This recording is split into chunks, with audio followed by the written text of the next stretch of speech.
Hey, good morning, church. How you doing? Come on, can you give Jesus some praise? Give Jesus your best praise this morning. He's worthy.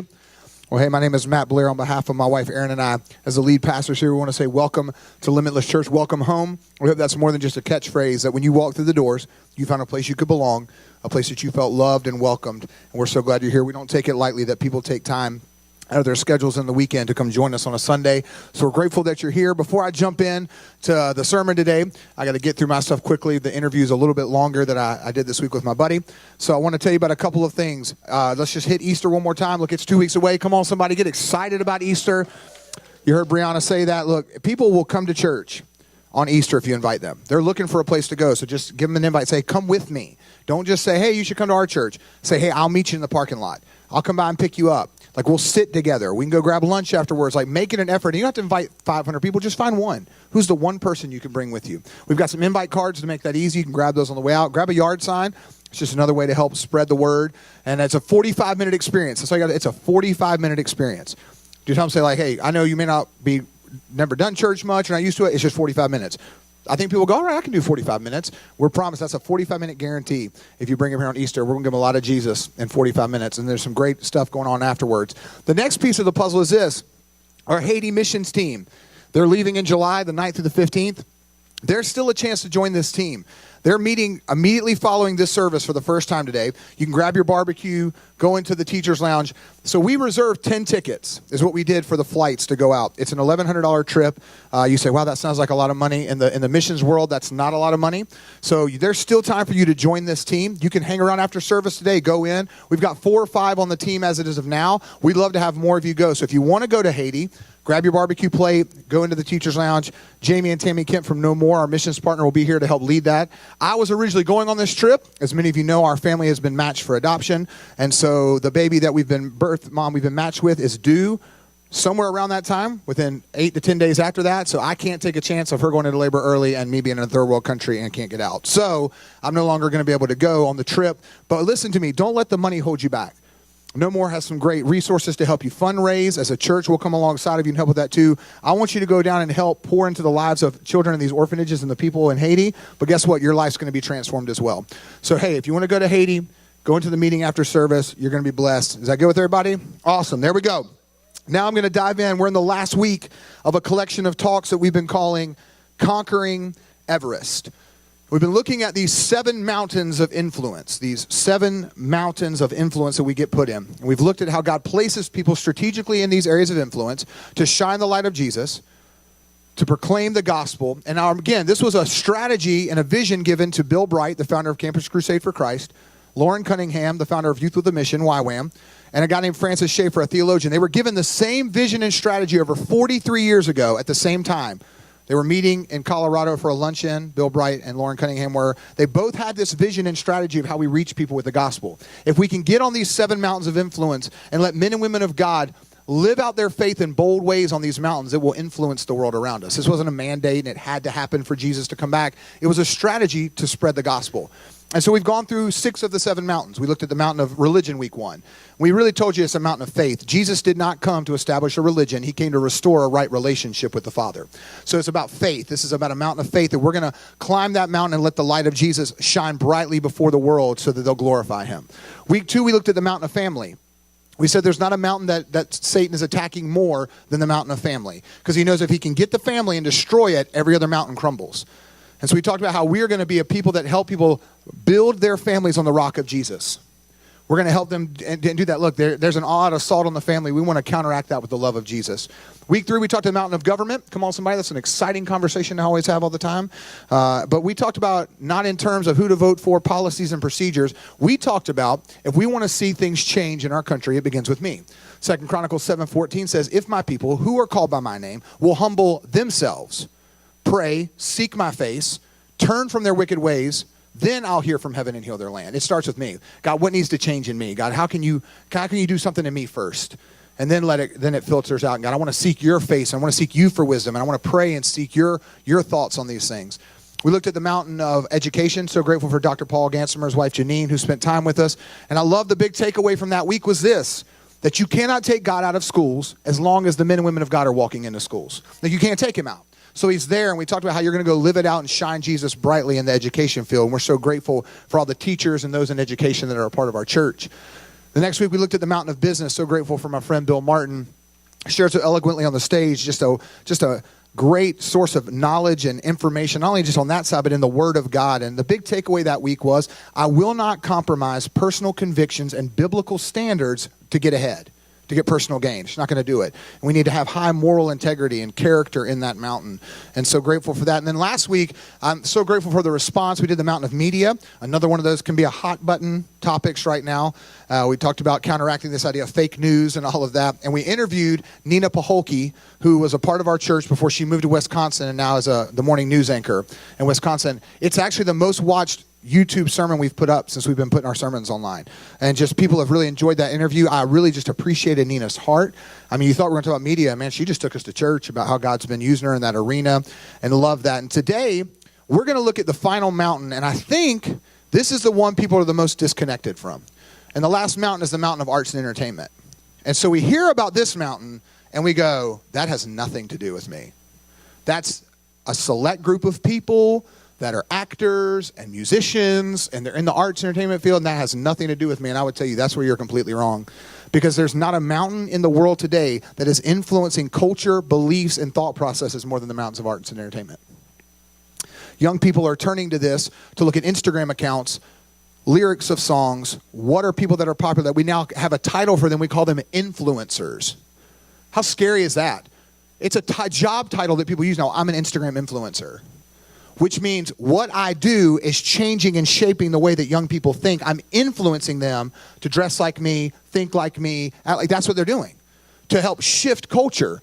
So this one affects everyone. Now, you may not personally be on that mountain. You're like, well, I'm not an actor. I'm not in music. I don't do this. I'm not a social media influencer, whatever. But we need to understand that this mountain is important. And we also need to understand that there's a stigma that sadly goes with this mountain that I want to tear down today. I'm going to preach a little bit and get a little passionate before we get to this interview, and just hang with me today. Service may be just a touch longer because the interview was a little longer. It's one of my best friends, so when you get us together, we talked a little more than we should have. But I want you to understand something. There's such a stigma on this mountain that we look at Hollywood, we look at the music industry, and we look at people in these arenas, and we think this: they're immoral, they're corrupt, it's filth, it's all. That's what we do. So we blanket statement that industry, and we go after them and we attack them. And what I want you to understand today is we need men and women of God climbing this mountain well. Like, we need men and women of God climb this mountain. But here's what happens. We think that we should completely separate them. So we have Christian music and Christian films and Christian entertainment. And so what we do is we go, that's where we need it all. And I would tell you, while that's great, I need men and women of God over here in this industry where it isn't a Christian film and it isn't Christian music and it's not all that. Like, I need them shining the light over here as well.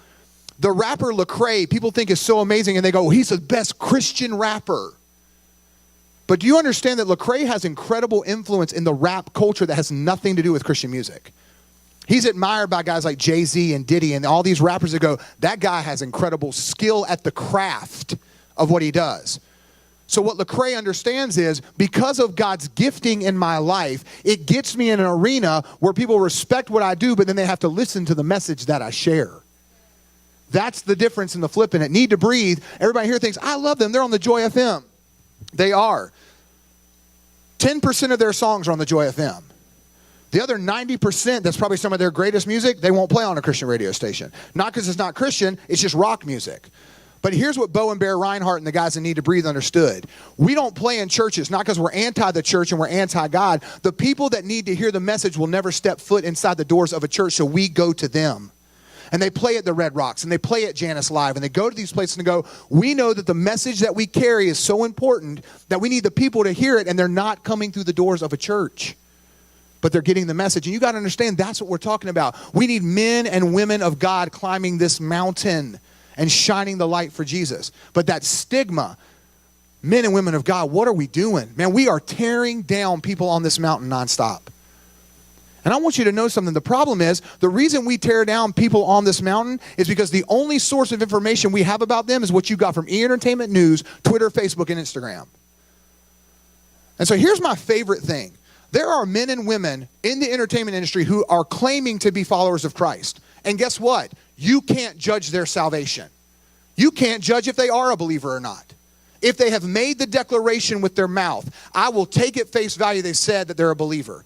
Their fruit will bear one way or the other. But the point is, if they've made that declaration, great. One of the most classic examples is young people loved Justin Bieber. But at the same time, people love to tear down Justin Bieber. So Bieber stepped away from touring because he was in a point in his life where God was doing some crazy stuff inside of him that he wanted to walk away from and get himself right. He has pastors in his life, people that are pouring into him, but people just see what's online and they make assumptions on the thing. Judah Smith, who serves as a pastor in Bieber's life, made this statement. And I want you to grab this today because this is the key to this whole thing. He said, can I just tell you something? He went, Justin is in process like everyone else is. He is in process. Is he getting it right all the time? Nope. Is he blowing it sometimes? Sure. Are you blowing it sometimes? Yep. He's in process. And I want you to get this statement. It has changed the way I think in the last year and a half. Salvation is instant. Sanctification is a process. It's a process. And we've got to be okay with people being in the process. Here's the heart for this, guys. Just hear me on this. Like, I want people to understand, yes, when I gave my life to Jesus, my sins were forgiven. I was signed and sealed for eternity with my Maker. But it does not mean I instantly became this perfect Christian. I got it all right. I know the word. I know how to pray. I can do it. No, you weren't like that. So why is it that we want to hold people to this standard of when they give their life to Jesus, they should instantaneously have it all together? When you have lived in the darkness for so many years, just because the light shines on you, it doesn't get to all the dark places immediately. And you got to walk some stuff out. We got to be okay with people being in the process and not beat them up. We sit there and go, I can't believe that. I can't believe they do that. I can't believe they said that. Oh my gosh. Instead of going, man, they're still working it out, man. They're walking it out. I remember what it was like to walk that thing out. I remember how hard that was. Guys, I want us to understand that we have got to be a church that comes alongside people and loves them where they are and helps them get to where God wants them to be. Last week, a couple that Aaron and I respect tremendously, been in ministry for 30 years, came up to us after service, and they made a statement that I take as one of the greatest compliments in doing ministry. And they looked at us and said, we just want y'all to know we love y'all. And can we just say thank you for creating a place where it's safe for people to figure it out. You've created a place where it's safe for people to figure it out. Guys, that's what we want to be, a place where people can come in. Look, we say you can belong before you believe. You can belong before you behave. We just don't want you to stay there. We just want you to know you belong. Here's the deal. Nobody's condoning sin. Nobody's condoning a lifestyle of sin, patterns of sin, habits where you're stuck in. Nobody's saying that. What we're saying is there has got to be this place where we help somebody understand, hey, we want to help you walk out of that. Because guess what happens when you do it like this? We've made this statement over and over, that the truth without grace and love is mean. It's just mean. On the flip side, just to have love and grace with no truth is meaningless. So it can't just be this, well, we love you, it's all good, you're so good, we forgive you, and just keep doing whatever. No, that's meaningless. But it's also not like you got to quit, you better cut all that out and give the truth. This is what God's word says. That's just mean. But to go, hey, here's the difference, is to go, hey, you know what? I remember being there too. And then I got into the word. You know what God says about this? Do you know what Jesus said about that? And help someone walk the process. And grace and love, because guess what happens? As I do that, I lift them up and we begin to walk out of that old life. And guess what? They're going to stumble again, and I pick them up and we continue to walk out of that life. And before you know it, we have walked miles away from that old life. But it was a process. It was a process. And I want people to get this because this mountain needs it more than most. Look how Paul said it in Ephesians chapter 4. Look what he says here. Always be humble and gentle. Be patient with each other, making allowance for each other's faults because of your love. That means grow some space in there. Give some grace in the process. And it says, make every effort to keep yourselves united in the Spirit, binding yourselves together with peace. That's the idea, guys. We got to make space for this thing to work. So I want you to get this today and grab a hold of our heart and sharing this message. I love that, make allowance for each other's faults. Here's what I think we got to understand is, aren't you grateful that somebody didn't give up on you? Aren't you grateful that somebody didn't say, well, man, they're just still screwing up and they ain't getting it right, so I'm done with that? No, aren't you grateful somebody said, let me help you walk the process? My buddy Mike Holmes is an actor, been in a bunch of different films. He was in the movie War Room with Priscilla Schreier. He actually has the funniest scene in that movie when he's the delivery guy. And he's been in a bunch of other Christian films. He's also done TV shows like One Tree Hill. He was in an episode of The Walking Dead, and he was in the movie Mile 22 with Mark Wahlberg. It was his first major motion picture. Mike and I have been friends for 10 years and met at our church, and just an incredible guy. And I took time this week to sit down with him, and the interview's a little long, but I want you to listen to this. I cut out stuff, and you can go watch the full interview online. It was about 34 minutes, the full one. I cut as much as I could to make it make sense. He and his wife overcame a battle with infertility. It's incredible. Aaron and I walked that journey, prayed with them for years. And right when we said we're moving to plant a church, do you want to come with us? They said, we have a reason you shouldn't even plant a church and you should stay here. We said, what's that? And they showed us an ultrasound picture. And we were like, oh, come on, man. And we started crying at the restaurant. They said, no, that's only reason number one. Here's reason number two. We're having twins. And so incredible. Just an incredible story. It was no drugs or anything. It was just like God miracle. And then lo and behold, 15 months later, came Lincoln. And so they had 3 kids under 21 months. And so just incredible testimony. You can go watch that online. But I want you guys to take a moment and hear from a guy that's in the process, that hasn't got it all figured out. Like, I appreciate how raw he is in this moment as an actor in this field. Ladies and gentlemen, take a chance to listen to my interview with my good buddy, Mike Holmes.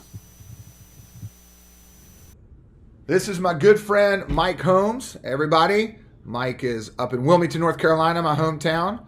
And so thankful, Mike, for you taking time out of what I know is a busy schedule to hang out with us today and share a little bit. We're in the last week of a series we've been doing called Conquering Everest. And today we're looking at the mountain of arts and entertainment. And so for those of y'all watching this or looking back online, Mike and I have known each other for a little over 10 years now.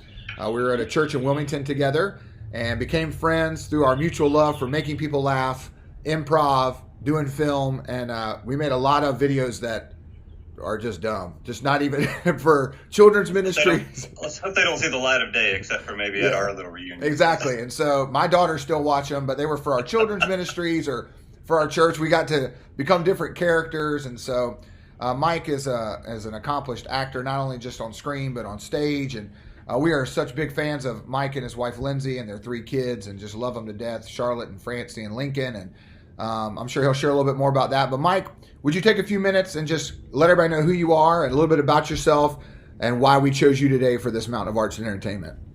Oh, man. My name is Mike Holmes. I am an actor. I am a family man, a husband, a daddy. That's my favorite thing.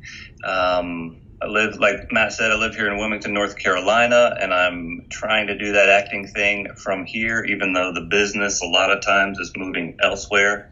But that's me. I also teach here at UNCW. That's where I am now. That's the University of North Carolina at Wilmington. And so would you take a little moment and talk about, how important is your faith to your career in this acting field? Yeah. Well, faith is, obviously it's important to every aspect of my life, but I think in my career is probably where it challenges me the most because I think my career is the aspect of my life that it's something that I want so badly, but I can't just have. That's good. I've got my family, I've got my wife, I've got my kids. Those are other 2 things, that I just want and I need in my life. But I have them, I have access to them every single day.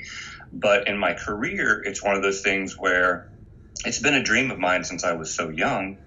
But it's not something I can just have. I can't just go out and act all the time. That's really good. Yeah. I need, it's out of my control, I guess is the ultimate thing, is because I'm auditioning all the time. But I don't get cast until somebody says, all right, you're the one this time. Wow. Because, I've heard numbers all the time from casting directors that each time that I go out and audition, there were 1,500 people probably that they considered for the role. Wow. So it's like, when I first heard that, I was like, what am I doing in this career? Yeah. It's going to, if it's one because 1,500 people will get submitted to the casting director for a role.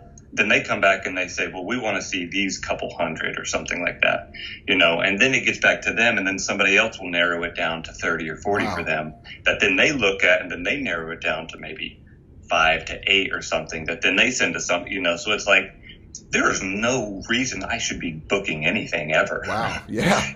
With That's those crazy. kinds of numbers. Yeah. So the first time I heard it, I just thought, what am I doing? What am I doing? But then after that, it was like, you know what? I've already booked a couple things.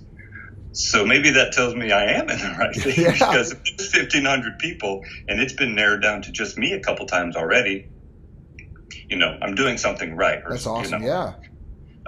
So it's challenging because I go through these times of, there's a lot of things that happen. I book a lot of roles, or I have a lot of things that are, the careers seems like it's going fast and it's getting better, and I'm booking more roles, and I'm doing this and I'm doing that.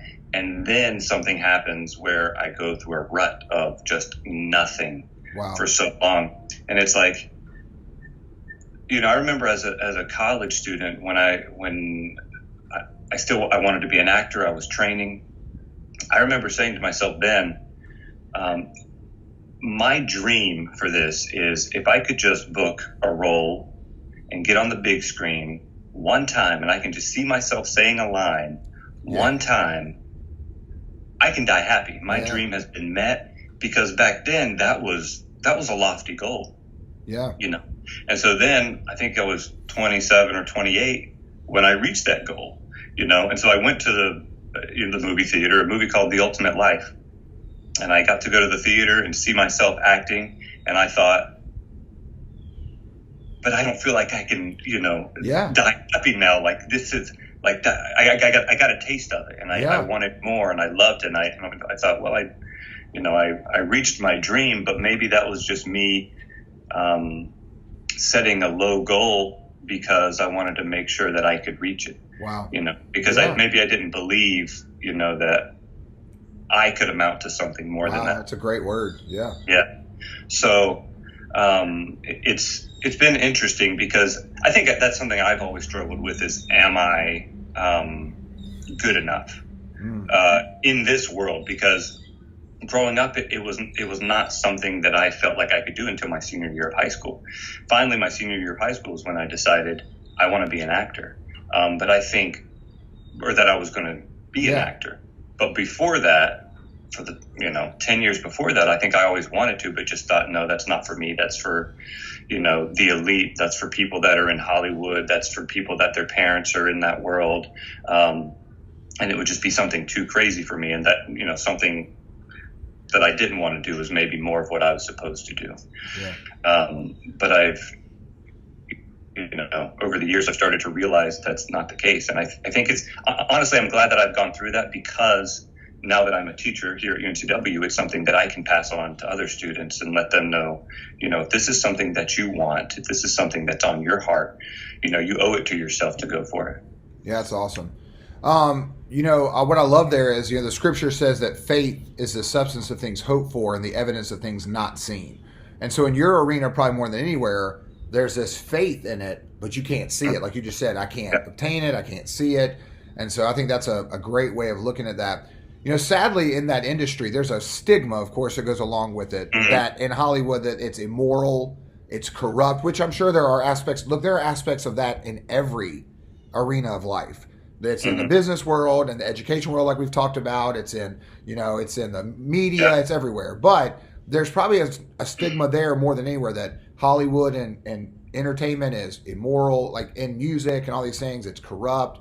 How do you counteract that stigma as a person of faith? I mean, as a person of faith, because you're in that arena, and I'm sure you hear that and all those things. How do you counteract that stigma? Yeah, first of all, I like the way you set that up, in that it's really in every arena, because I grew up with thinking that same stigma. And even when I was in this world, I thought, Hollywood is so corrupt. Hollywood is Hollywood. But as I've been in it longer and longer, and I know people in other arenas, I start to realize, it's a lot of the same stuff. Yeah. It's a lot of the same stuff. It's just that we hear about Hollywood more because it involves people that all of us know. Yeah. And that's the stuff that makes the news. And when Hollywood is constantly in the news for corrupt things or, that sort of stuff, we start to think it's Hollywood. Now, for me, there are definitely things about it that are unique to Hollywood. And for myself, I just have to set boundaries. That's right. And that's one thing teaching here at the school that I never was told that before coming into this business, that, you need to make sure you set boundaries on what you're willing to do and all this sort of, because, Hollywood runs the gamut of, Christian films all the way to, what, so it's like over here on this side, it's not hard to be like, no, I'm not doing that kind of stuff. But the hard stuff is right here in the middle. Wow. That's great. Yeah. It's that stuff that it's this big gray area that you're just like, well, is that okay to do? Is it not okay to do? So what I teach my students is that you've got to know what you're willing to do, what's okay for you before you get put in the situation. Wow. And I tell them, set your boundaries before you get into a situation and hold fast to them, because you're going to be challenged. You're going to be tempted. There's going to be something that's just maybe a little bit more than you are willing to do that they're asking you to do. But that's why you got to set your boundaries beforehand so that you know what those are. And for me, I have my boundaries, but they fluctuate a lot, because sometimes it's like, well, I don't think this is really that bad. Or in this project, it seems like they're just trying to do something that's gratuitous or whatever. So I don't like that. But over here, it seems necessary to tell the story of what, blah, blah, blah, blah, blah. So it's these boundaries that, I guess as I grow in my faith, they move and they change. And so, I wish God would just come down with a Sharpie and go, here's, it is for you. No, good. But I guess that keeps me in prayer. Oh, there you go. He doesn't do that. So I'm constantly in prayer about that. The other thing is that I don't always know what's going to be asked of me, because when I get an audition, I get sent, just like a little piece of, I'll show you a little piece of the story. I got to move it around so you can't see it that well. Yeah. Because this is from a new show in the DC universe that I had just auditioned for. But that's what I get. I get a little page of they want me to audition with. But I don't know what that character does, maybe in another episode or even later on in that movie or whatever it is. I don't know that stuff because they don't want to give you all that information because they don't want this stuff leaking. Yeah. So that's the other side of it is, you can do everything right, and then you book the role and you're excited, and then they send you the full script and you might just be like, what do I do?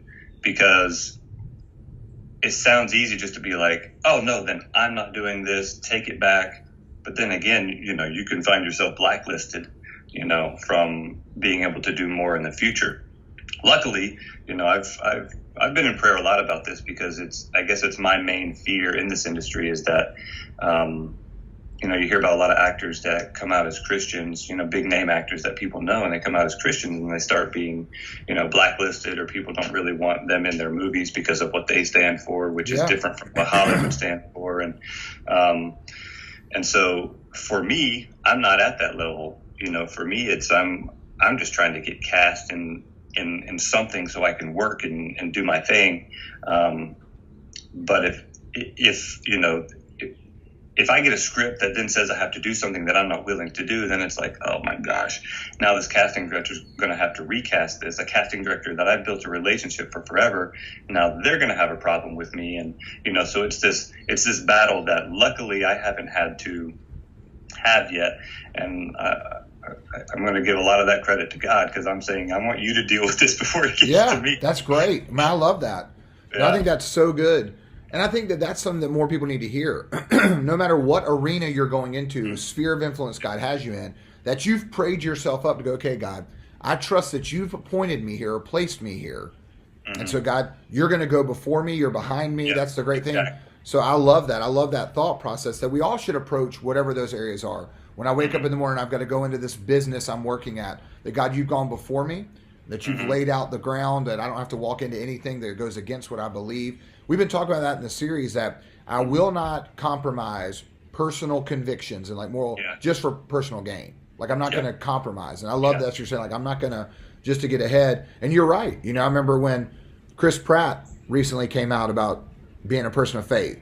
And then everybody wanted to find everything wrong about the church he attended. Yeah. Well, I can't. And he was just kind of like, hey, listen. Yeah, look, I know my church. I know, and that's the problem. Because on the flip side, that's what people who aren't believers want. It's Yeah. like, well, you don't know me and you're attacking, and you're going, you're right, I need to know you better. People of Yeah. faith are saying the same thing, like, well, hold on. You don't know the whole story about Mhm. who I am as a person of faith. I love that. And you know what I think's cool about you too is you have a unique opportunity that yes, you're in this film and TV world, but also God strategically placed you at UNCW Yeah. to teach. Share a little bit about how your faith has interacted in that world, because we did the mountain of education, but you're in that arena as well, and you're passionate about that. You have your master's, and you're passionate about that part of it too. Yeah. Well, what's interesting is when you say that God placed me in this world, 100%. Yeah. Had nothing to do with this, because I remember in grad school, we had an opportunity to teach as part of our assistantship, but I didn't really want to. I wanted to help another professor out. I didn't want to be teaching. That was never my plan. I never wanted to teach. I never thought that was in my future. Here I am 11 years later, and I'm still teaching, and it is the perfect job. Not only for me, for one, selfishly, it's good for me because, it's a steady job where acting absolutely is not. Yeah. The university likes when I go and work on projects, movies and television, because it's good for them for recruiting. But at the end of the day, it challenges me a lot, because sometimes I can go into my classroom with all of the things going on in my mind and my life, and then I'll have a student that comes up to me and just says something like, hey, I just want you to know this is something that's going on in my life, and that's why I've been late to class. I've been missing class. I haven't been, so then they come and they talk to me about things that are going on in their lives. And it challenges me a lot, because I realize every single day in front of me, I have people that are in very tumultuous times in their lives. Yeah. They're in this transition in their life where they've just gone away from home. They're not around their parents. They're trying to figure out how to become an adult and how to be responsible in this new place where they don't have somebody looking at them so much, or, giving them a curfew or checking in on them. They're on their own for the first time in their lives. And so there's a lot of kids that are just going through some crazy, crazy stuff. And so it challenges me a lot on me just remembering, that there are other people out in the world, because sometimes I can get so stuck in I haven't booked anything in a while. Wow, that's really good. And not only that, but on the other side, I think a lot of times when students realize that, wow, one of their professors at a university is a Christian, it blows some of their minds. And so they'll come and they'll tap, tap, tap on my door and come in, close the door and sneakily come in and just let me know that they're a Christian too. Yeah, that's right. That's awesome. So I love that they feel like they have somebody here, that shares the same beliefs as them. And so a lot of times they'll come and they'll talk to me about, well, I auditioned for a play and then I read it and realized there's something in it that I don't feel comfortable about, and I just need to talk to somebody about it. And so I'm that person that's really awesome. A lot of people in this department that they come to and talk to, because, as you might know, there's no awards being given out in Hollywood or university campuses for being a Christian. Yeah. So excuse me. Not something that I guess is these two arenas aren't really breeding grounds for Christianity so much, just because of the nature of how they are. So it's just been so much more than a teaching for me that I've realized over the years. It's really about connecting with people, and teaching is, something that I do while I'm here. But the thing that I get the most excited about is when students come to me and they want to talk to me one-on-one, either about their faith, about their lives, or about this career. It's something that I get to, to pour into other people's lives. And I just ask God every day, to help me to look out for those moments when somebody needs me to talk to them, and so that I don't miss those opportunities because I'm too stuck in the rut that I'm in my career. Wow. I haven't booked anything in 6 months, and what's going on, and blah, blah, blah, blah, blah, blah, and so it's good for me because it takes me out of that world where it can get dark, in my mind of, should I even be doing this? What am I doing? I need to find something else that I should. I'm not cut out for this.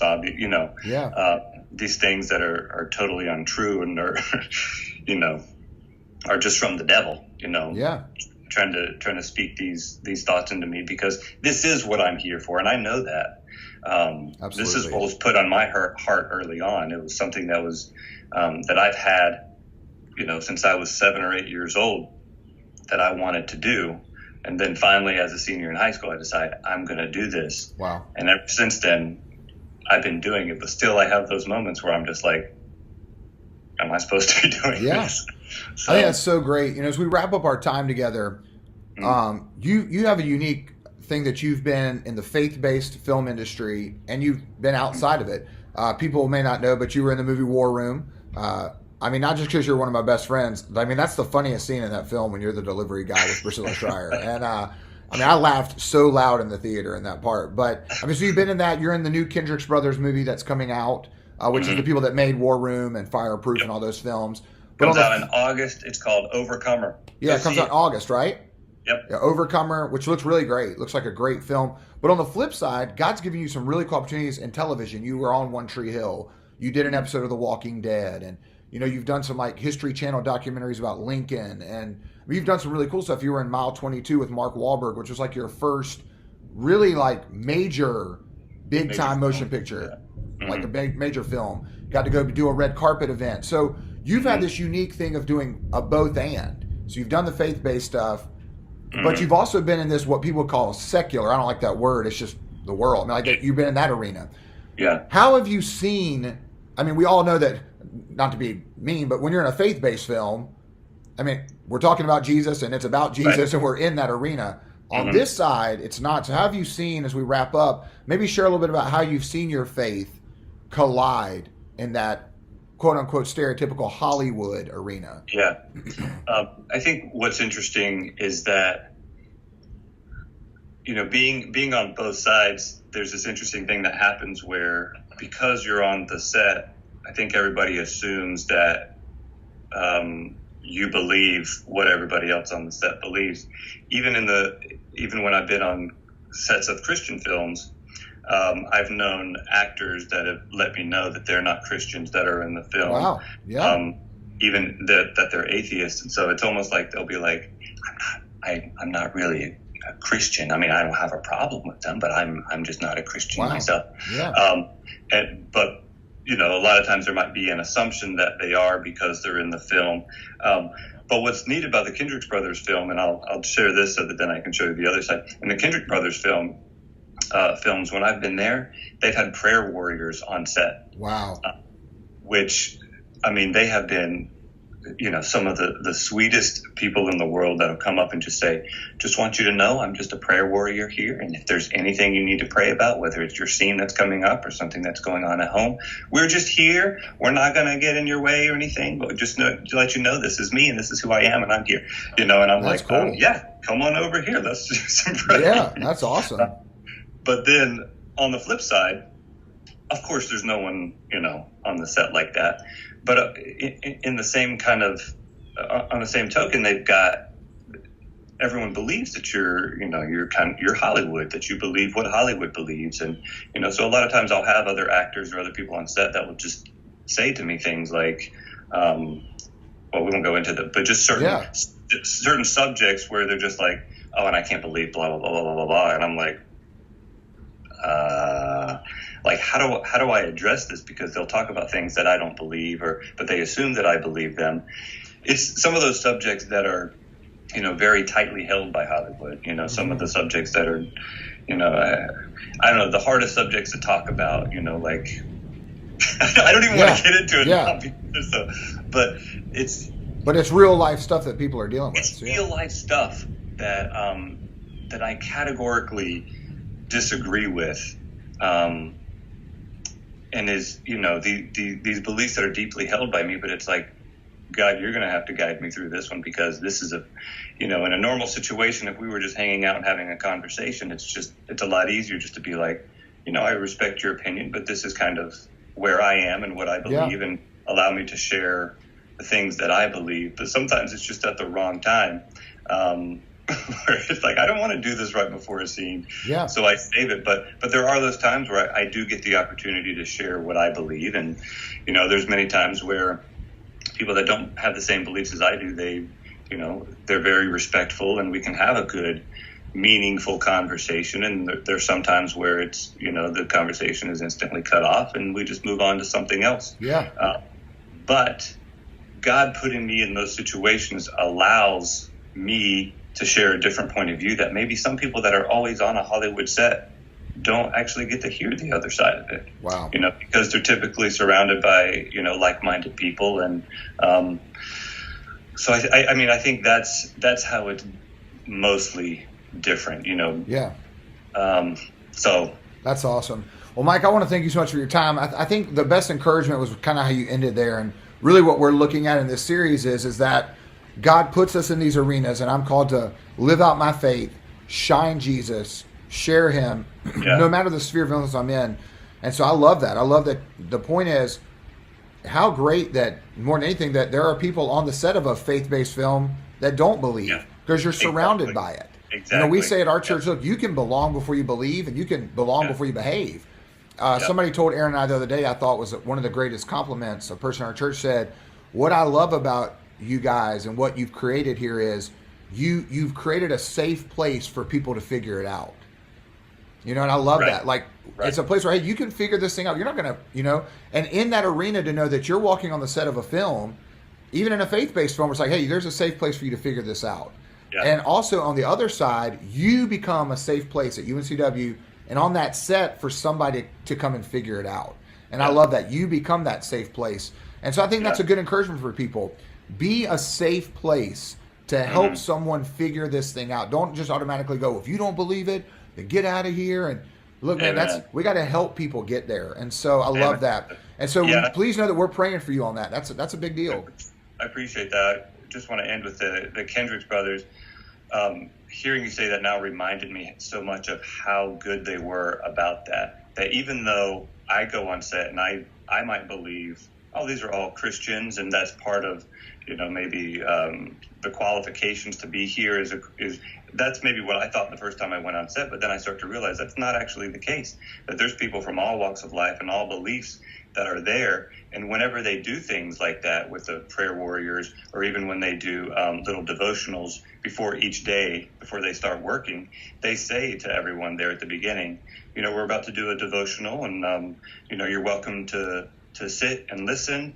You don't have to participate, or if you feel like this is not something you want to listen to, that's totally fine as well. So they create that safe space so that it doesn't feel so preachy and, like we've got a captive audience and you have to stay here because of your job and you have to live. It's not how it is, and I loved that about the set, that they were sensitive to people that might, even disagree with the things that they were saying, but it was all in love. Everything they were doing was just all about just loving everybody. But if you wanted to hear some more about Jesus or a devotional, or if you want some prayer, we're here. That's awesome. Well, Mike, thanks again so much for your time. It's actually raining right now and thundering as I'm doing this interview. You probably have heard it. We're going to get really cheesy Christian to finish this up. We're just going to pray that God continues to rain favor all over your career. And so, come on, we just took it. So that's great. We just took it there. So, hey, man, I love you, buddy. Grateful for you, man. Thank you so much for taking time. We're just going to continue to pray God blesses you in this industry. Thank you. Love you guys. Can we give Mike a big hand? Thank him for taking time to be with us. Incredible. And so I love that. We got to be a safe place for people to figure this thing out in the process. Listen to what 1 Peter chapter 3 says as we wrap up.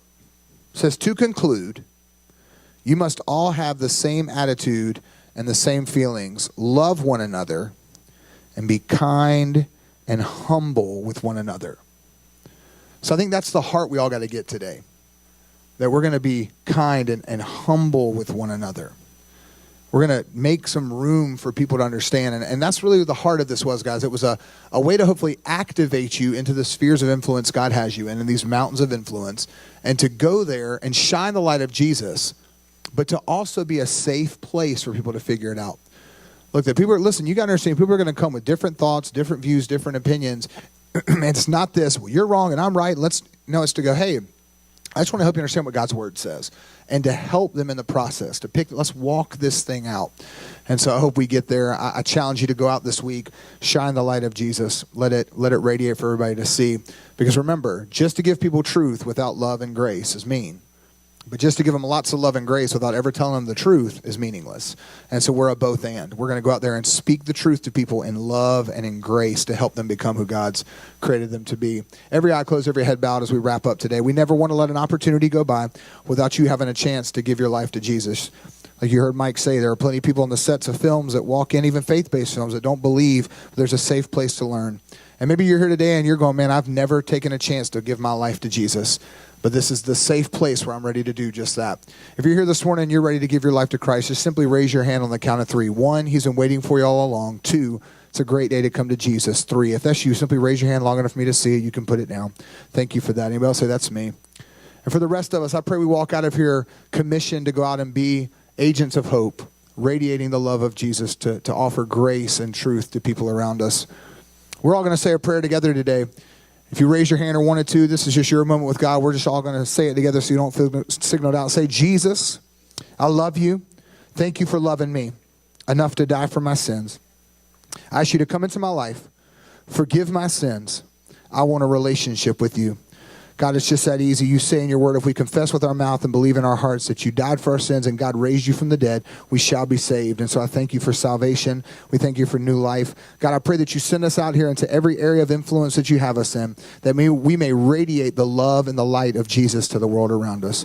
God, may you continue to bring people here that need to encounter you. And God, may we be a people of God who become a safe place to help people figure this out and to help them walk out of the old life and into the new life that Christ has for them.